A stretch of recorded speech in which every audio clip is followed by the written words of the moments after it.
Hello guys, तो स्वागत है आप सभी का शैडो एक्सप्लेनर चैनल में। तो लास्ट एपिसोड में अपन सभी ने देखा था हेजी हमारे हानशेंग के लिए काफी सारे मेडिसिनल हर्ब लेके आया होता है। इसी वर्जन हर्ब्स का यूज करते हुए हानशेंग मेडिसिनल बात ले रहा होता है। हानशेंग बोल रहा होता है कि इस बात की वजह से मेरी बॉडी ना पहले के मुकाबले काफी ज्यादा हील कर चुकी है और अब कह सकते हैं ना कि फिजिकली मेरे पे जितनी भी चोटें थी वो सारी ठीक हो गई। यहाँ तक कि जो क्रैक्स थे वो भी धीरे धीरे करके भर रहे हैं। मुझे जो अभी यहाँ पे दिक्कत कर रहा है ना वो मेरी सोल की चोट है और अफसोस की बात तो यह है ना कि छोटे मोटे हर्ब्स उन्हें ठीक भी नहीं कर सकते। तभी हानशेंग बोलता है तैयार हो जाओ, हम लोग शहर चलेंगे। हेजी बोल रहा होता है ब्रदर, मैं आपके नई ड्रेस लेके आया था, अगर आप ये पहनोगे तो पक्का से आप काफी ज्यादा अच्छे लगोगे। आगे जो हमारा हानशेंग होता है वो हेजी को लेके टावर वापस आ गया होता है। शॉक होते हुए सारे बंदे बोल रहे होते हैं वो देखो वो तो महान कन्फ्यूशियन है ना। लगता है कि उनका गुस्सा ना फाइनली शांत हो गया और वापस आ गए। मिसू बोल रही होती है मिस्टर गुयुन आपका स्वागत है। लास्ट टाइम हम लोग ना आपको सही सर्व नहीं कर पाए थे, इस चीज का हमें काफी ज्यादा दुख था। जैसे ही हम लोग को पता चला कि आप टावर की तरफ आ रहे हो, हम लोगों ने आपके वेलकम की सारी तैयारी करा दी।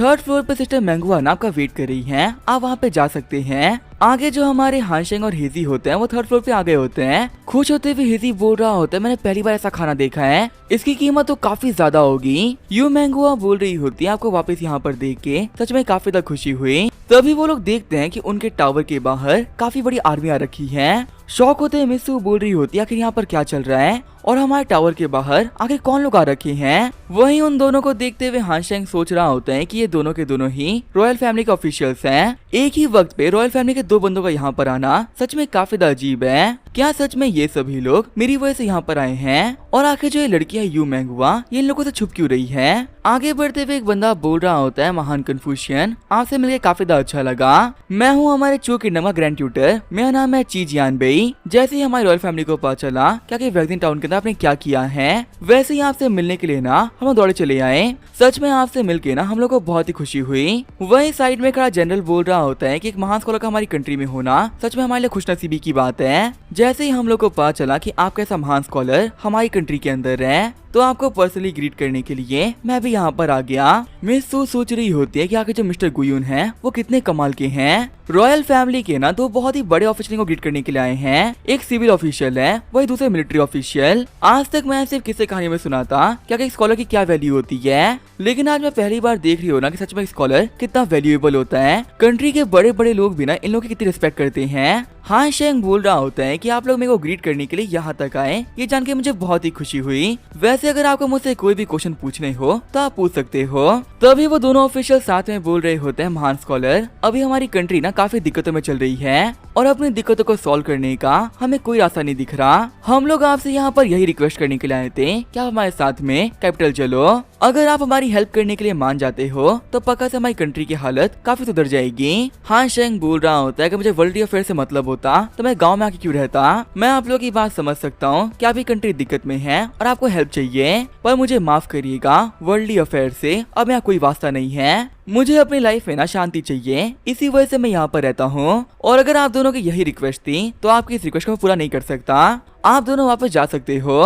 तभी हानशेंग के सामने आते हुए जनरल बोल रहा होता है ग्रेट स्कॉलर अगर आप हमारे साथ में नहीं चलना चाहते तो हम लोग कुछ भी नहीं कर सकते। अब आपको लेके जाने के लिए हम फोर्स ना करेंगे, हालांकि हम लोग आपसे रिक्वेस्ट तो कर ही सकते हैं ना। मैं चाहता हूँ ना कि आप हम लोग के लिए एक कोरियोग्राफी करके दिखाइए। हानशेंग सोच रहा होता है अच्छा तो यहाँ पर इस बंदे को मेरी एबिलिटी चेक करनी है। अगर ये बंदा यहाँ पर इतना दिमाग लगा रहा है तो इसको इसकी जगह दिखानी ही पड़ेगी। हानशेंग बोल रहा होता है जबकि जनरल रिक्वेस्ट करी है तो मैं मना कैसे कर सकता हूँ। ठीक है फिर अगर आपको कोरियोग्राफी देखनी है तो बना के दिखाऊंगा। जनरल बोल रहा होता है कि ये तो काफी अच्छी बात है, वैसे पेन और पेपर सब कुछ तैयार है, आप जब भी चाहो ना कोरियोग्राफी को स्टार्ट कर सकते हो। हानशेंग बोल रहा होता है जनरल आप ही बताइए कि आखिर इस कोरियोग्राफी के अंदर मैं कौन सा वर्ड लिखूं। तभी वो जनरल बोलते हैं कि इस कोरियोग्राफी के अंदर ना आप कंट्री वर्ड लिख दीजिए। ये सुनते जो ची जियानबेई होता है वो काफी शौक रह गया होता है। जियानबेई सोच रहा होता है ये बेवकूफ ना कुछ ज्यादा ही मांग रहा है, अगर इस स्कॉलर गुस्सा हो गया ना तो हम लोग गए काम से। वही वो जनरल बोल रहा होता है कि मुझे तो ये एक ही वर्ड चाहिए था, अगर आप ये लिख देते ना तो इससे मेरी काफी बड़ी हेल्प हो जाती। जियानबेई सोच रहा होता है कि इनको जो वर्ड लिखने के लिए कहा गया है वो वर्ड है कंट्री, और सच कहूँ तो इस वर्ड की ना काफी सारी मीनिंग्स बनती है। अगर एक पावरफुल स्कॉलर ये वर्ड लिख दे तो एक कंट्री पूरी तरीके से पीस और पावर से भर सकती है और ऐसा भी हो सकता है ना कि हेवंस की पूरी ब्लेसिंग उस कंट्री को मिल जाए। लेकिन सच कहूँ तो पूरे 100 कंट्रीज के बीच में बहुत ही कम ऐसे स्कॉलर्स हैं जो कि ये काम कर सकते हैं, और एक स्कॉलर से ये वर्ड लिखने की डिमांड करना बहुत बड़ी बात हो गई। मैं तो बस यहाँ पे ये प्रे कर रहा हूँ ना कि ये स्कॉलर गुस्सा ना हो जाए। हान शेंग बोल रहा होता है, जनरल हु, आपने मुझे यहाँ पे कंट्री लिखने के लिए कहा है, क्या आपको पता है कि इस वर्ड का क्या मतलब होता है? जनरल हु बोल रहा होता है कि मैं तो एक ऑर्डिनरी सा इंसान हूँ। अगर आप मुझसे ये पूछते हो कि कौन सा वेपन बेटर है तो मैं बता सकता हूँ, पर ये वर्ड्स के दाव पेचना मैं नहीं जानता। इसमें तो आप ही लोग की महारत है और आप ही मेरे को एक्सप्लेन भी कर सकते हो।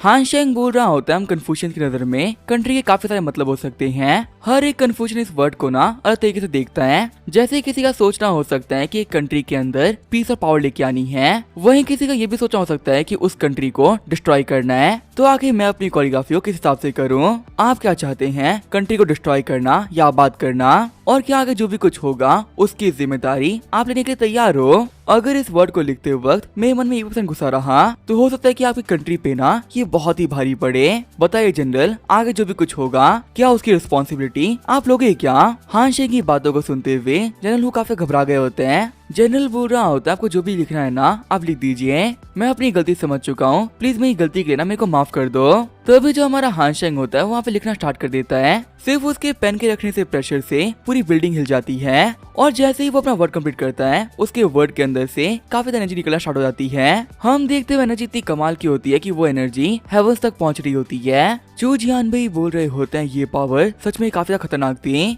बहुत ही कम ऐसे कंफ्यूजन होता है जिनके वर्ड के अंदर इतनी कमाल की पावर होती है। सच कहूँ तो इस वर्ड के अंदर इतना पावर है ना कि ये हमारी कंट्री का नेशनल ट्रेजर बन सकता है, और सिर्फ इस कोरियोग्राफी का हमारी कंट्री के अंदर होने की वजह से हमारी कंट्री काफी ज्यादा पावरफुल हो रही है। खुश होते हुए जनरल हु बोल रहे होते हैं, क्या इनकी इस कोरियोग्राफी की वजह से हमारी कंट्री के अंदर प्रॉस्पेरिटी आएगी? महान कन्फ्यूशियन, आपका बहुत बहुत शुक्रिया। मुझे लगा था कि मेरी हरकत की वजह से आप इस कंट्री को डिस्ट्रॉय कर दोगे, पर यहाँ पर मुझे माफ करते हुए आपने इस कंट्री को प्रॉस्पर कर दिया। आपको यहाँ पर शुक्रिया बोलने के मैं जितने वर्ड्स कहूँ ना उतने ही कम हैं। फिर जनरल होते हैं वो अपने घुटनों पे आ जाते हैं। जनरल हु बोल रहे होते, अगर मैं सच कहूँ तो पहले मेरे को शक था कि आखिर इतना कमाल कन्फ्यूशियन इस गाँव में क्या कर रहा है, पर आपकी पावर्स को देखने के बाद में मैं क्लियर हो चुका हूँ। आप इस पूरी कंट्री के सबसे महान कन्फ्यूशियन हो, और अब मुझे आपकी कैपेबिलिटी के ऊपर ना बिल्कुल शक नहीं है। वहीं जनरल को अपने घुटनों पे देख के वहाँ पे सभी लोग शॉक रह गए होते हैं। सभी लोग सोच रहे होते हैं ये जनरल हमारी कंट्री से ज्यादा पावरफुल बंदा है, इस कंट्री की आधी आर्मी को ये बंदा संभालता है, और ऐसे में कन्फ्यूजन के सामने इसने घुटने टेक दिए। अपने घुटनों पे आते वो दोनों बोल रहे होते हैं कि अभी हमारी कंट्री के अंदर ना काफी दिक्कतें चल रही हैं, अगर आप हमारी हेल्प करेंगे ना तो सब कुछ ठीक हो जाएगा। प्लीज महान कन्फ्यूजन हमारे साथ में कैपिटल चलिए। हान शेंग बोल रहा होता है, इस चीज को लेके मैंने आपको पहले ही मना किया था, और मैं फिर से ना वही बात कहना चाहूंगा, अगर मुझे पैसे और पावर की जरूरत होती तो मुझे वो कोई भी कंट्री दे देती। अभी मुझे अपनी लाइफ ना पीसफुली जीनी है, इसी वजह से मैं इस टाउन के अंदर रह रहा हूँ। आप लोग इस कोरियोग्राफी को गिफ्ट समझ के ले सकते हो, लेकिन इससे आगे मुझसे कुछ भी उम्मीद मत रखना, क्योंकि मैं फिलहाल तो आप लोगों के लिए ना भी और कुछ नहीं कर सकता। ये बोलते हमारा हान शेंग वहाँ चला जाता है। आगे हमें पूरे एक हफ्ते बाद का सीन दिखाया जाता है। मैनेजर सू बोल रही होती है, हमें बहुत ही खुशी है क्या हमारे बुलाने पे आ गए। महान कन्फ्यूशियन, मिस मैंगवा ना आपका वेट कर रही है। जैसे हमारा हान शेंग ऊपर आता है तभी मैंगोस को वाइन सर्व करते हुए बोल रही होती है, महान कन्फ्यूशियन, यह हमारे पूरे चू स्टेट की ना सबसे बेहतरीन क्वालिटी की वाइन है, उम्मीद करती हूँ कि ये वाइन ना आपको पसंद आए। वाइन पीते हुए हान शेंग बोल रहा होता है, एक बात तो माननी पड़ेगी, ये काफी टेस्टी है। वैसे क्या मैं जान सकता हूँ क्या आपने मुझे क्यों बुलाया था? मैंगवा बोल रही होती है, वैसे मुझे ना आपको कुछ बताना था, मैं सोचा कि इससे पहले कि आपको पता चल जाए मैं खुद ही सबको रिवील कर देती हूँ। उस दिन जब आप यहाँ पर आए थे और यहाँ पर ऑफिशियल्स आ गए थे तो उन ऑफिशियल्स को देख के ना आप बिल्कुल भी खुश नहीं लग रहे थे। सच कहूँ तो उन ऑफिशियल्स को मैंने ही बुलाया था, ये करने के पीछे ना मेरा कोई बुरा मोटिव नहीं था, मैं बस चाह रही थी ना कि आपके बारे में लोग और भी जाने। हान शेंग बोल रहा होता है, वैसे अगर सच कहूँ ना तो मुझे इसी के बारे में पता था, मैं ये भी जानता हूँ ना कि हो ना हो तुम कैपिटल से बिलोंग करती हो और तुम किसी बहुत ही पावरफुल फैमिली से वास्ता रखती हो, क्योंकि उस दिन यहाँ पे जितने भी लोग प्रेजेंट थे वो टाउन के लोग थे। इनमें से किसी का भी इन्फ्लुएंस ना इतना बड़ा नहीं है कि इनकी वजह से इतने पावरफुल ऑफिशियल्स चलते हुए यहाँ पर खुद आ जाएं। अपने घुटनों पे आते हुए मैंगुआ बोल रही होती है, हाँ आपने बिल्कुल सही कहा, अगर सच कहूँ तो मैं कैपिटल से ही हूँ, और महान कन्फ्यूशियन मैंने आपको यहाँ पे इसी वजह से बुलाया था क्योंकि मुझे ना आपसे एक बहुत बड़ी हेल्प चाहिए। हान शेंग बोल रहा होता है कि सबसे पहले तो मेरे को ये जानना है कि अगर तुम कैपिटल से बिलोंग करती हो तो यहाँ पर क्यों रह रही हो? कैपिटल के लोगों के छोटे से शहर में रहना बिल्कुल भी सेंस नहीं बना रहा। मैंगुआ बोल रही होती है, अगर मैं सच कहूँ तो मैं हमारे चू किंगडम की एल्डेस्ट प्रिंसेस हूँ, मेरा नाम है यू मैंगुआ। हान शेंग सोच रहा होता है अच्छा तो रॉयल फैमिली से है। मैंगुआ बता रही होती है कि मेरा जो बचपन था ना वो बहुत ही कमाल का था। मेरी जो फैमिली थी ना वो एक बहुत ही खुशहाल और अच्छी फैमिली थी। हमारी कंट्री के अंदर ना सभी लोग काफी ज्यादा खुश थे और कह सकते हैं कि सब कुछ ना काफी अच्छा चल रहा था। मेरे डैड जो कि उस वक्त के एम्परर थे वो कंट्री को संभालने के लिए दिन रात मेहनत करते थे। पर दिक्कत की बात तो ये थी ना कि हमारा चू किंगडम एक बहुत ही कमजोर किंगडम था। इसी वजह से आए दिन कोई ना कोई हम पे अटैक करते रहते थे और हमारी मिलिट्री इतनी वीक थी ना कि हमेशा हम लोग हार जाते थे। इस चीज ने मेरे फादर को काफी ज्यादा परेशान कर दिया और जब हम लोग परेशान चल रहे थे तभी एक दिन ली किंगडम का एनवॉय हमारी कंट्री में आया। उसने मेरे डैड को प्रपोजल दिया कि वो मेरी शादी ली किंगडम के एल्डेस्ट प्रिंस से करवा दें। अगर वो ऐसा कर देते हैं तो ली किंगडम को प्रॉमिस करता है कि वो हमेशा हमारी कंट्री की सेफ्टी का इंश्योर रखेंगे। और क्योंकि ली किंगडम एक बहुत ही पावरफुल किंगडम था इसी वजह से ना चाहते हुए भी डैड ने इस चीज के लिए हाँ कर दिया। और सच को तो अपनी कंट्री के लिए सेक्रीफाइस करने के लिए मुझे भी कोई दिक्कत नहीं थी। कंट्री के एल्डेस्ट प्रिंस के तौर पे मुझे पता था कि मेरे किस्मत में क्या लिखा हुआ है और अगर सिर्फ मेरी वजह से कंट्री में पीस आ रहा है तो मुझे भी ये करने में ना कोई दिक्कत नहीं थी। फाइनली वो दिन आ गया जो कि मेरी शादी का दिन था और मैं पूरी तरीके से मेंटली प्रिपेयर होके ली किंगडम के रेडी हो गई। ली किंगडम ने मेरे को यहाँ पर लेने के लिए अपने बहुत ही पावरफुल सोल्जर्स को भेजा था। जब मेरे फादर मेरे को छोड़ने के लिए जा रहे थे तभी ली किंगडम के एक सोल्जर ने डैड के ऊपर अटैक कर दिया।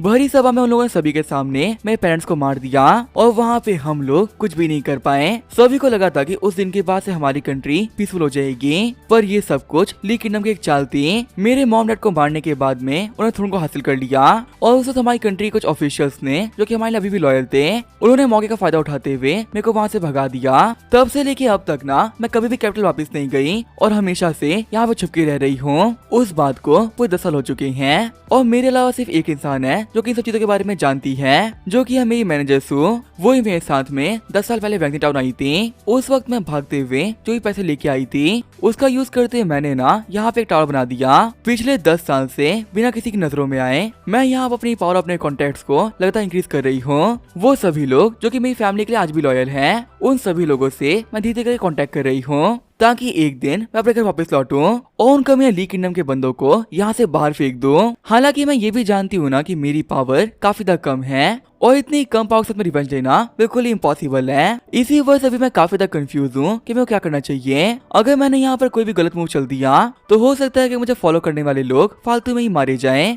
इसी वजह से उस दिन ना मैंने एक क्वेश्चन पूछा था क्या कि फ्यूचर में मेरे को क्या करना चाहिए और सच कहूँ ना तो आपके आंसर को देखते हुए मुझे काफी ज्यादा होप भी मिली थी। मेरे को समझ में आ गया ना कि अगर हम हिम्मत ही नहीं करेंगे तो हमें कभी पता ही नहीं चलेगा कि हम जीतेंगे कि हारेंगे। पर मेरे को लगता है ना कि अकेले जर्नी के अंदर मैं कुछ नहीं कर पाऊंगी। अगर आप मेरी हेल्प करते हो तो पक्का से कंट्री फिर से हमारी हो जाएगी। हान शेंग बोल रहा होता है पहले मेरे को ये जानना है कि फिलहाल यूचू किंगडम के ऊपर रूल कौन कर रहा है। मैंगुआ बोल रही होती है मेरे जितने भी सगे भाई थे उन सभी को मार दिया गया। रॉयल फैमिली को सभी को खत्म कर दिया गया जो कि थ्रोन के असली वारिस थे और छोड़ा गया एक कंकुबाइन के बेटे को जिसने कि ली फैमिली वालों के सामने अपने घुटने टेक दिए और देखा है तो वो भी ना भी काफी ज्यादा छोटा है। इस साल जाके वो 15 साल का होगा और ली फैमिली वाले पपेट के तौर पे ना उसको 10 सालों से यूज कर रहे हैं। हान शेंग बोल रहा होता है मुझे ये बताओ कि आखिर रियलिटी में तुम क्या चाहती हो, आखिर तुम्हारे दिमाग के अंदर चल क्या रहा है। शौक होते हुए मैंगुआ बोल रही होती है क्या मैं रियलिटी में क्या चाहती हूँ। मैं चाहती हूँ ना कि ली किंगडम वालों को मैं ऐसे खदेड़ फेंकूं, उन सभी लोगों को सबक सिखाऊं जिनकी वजह से मेरी कंट्री ने सफर किया है और इस थ्रोन के ऊपर मैं खुद बैठूं। मेरे को दुनिया को दिखाना है ना कि आखिर एक पावरफुल रूलर दिखता कैसा है। हान शेंग सोच रहा होता है अच्छा तो इसे इस वर्ल्ड की पहली एम्प्रेस बनना है। अब जाके मेरे को क्लियरली समझ में आ रहा है कि आगे कुछ भी करने से ये डरी हुई क्यों थी। ये कैसे रास्ते पर चलने की सोच रही है जिसपे आज से पहले कोई नहीं चला। सच कहूँ तो इसकी जर्नी ना काफी इंटरेस्टिंग होने वाली है और इसको इसके पाथ में हेल्प करने में मेरे को बहुत ही मजा आएगा। तभी जो हमारा हान शेंग होता है वो वहाँ पे हंसना स्टार्ट कर देता है। हान शेंग बोल रहा होता है लड़की तुम बहुत ही अच्छा मजाक कर लेती हो। क्या तुमने एक बार के लिए भी सोचा है कि अगर तुम्हारी ये बातें किसी और ने सुन ली तो आखिर यहाँ पे तुम्हारे साथ में क्या होगा। जो लोग तुम्हें सपोर्ट कर रहे हैं ना वो भी तुम्हें सपोर्ट करना बंद कर देंगे। तो अब मुझे रियलिटी में बताओ क्या तुम ये सब कुछ करने के लिए तैयार हो क्या। अब इसका ये क्या होगा वो अपने नेक्स्ट एपिसोड में। तो तब तक के लिए बाय और स्टे ट्यून।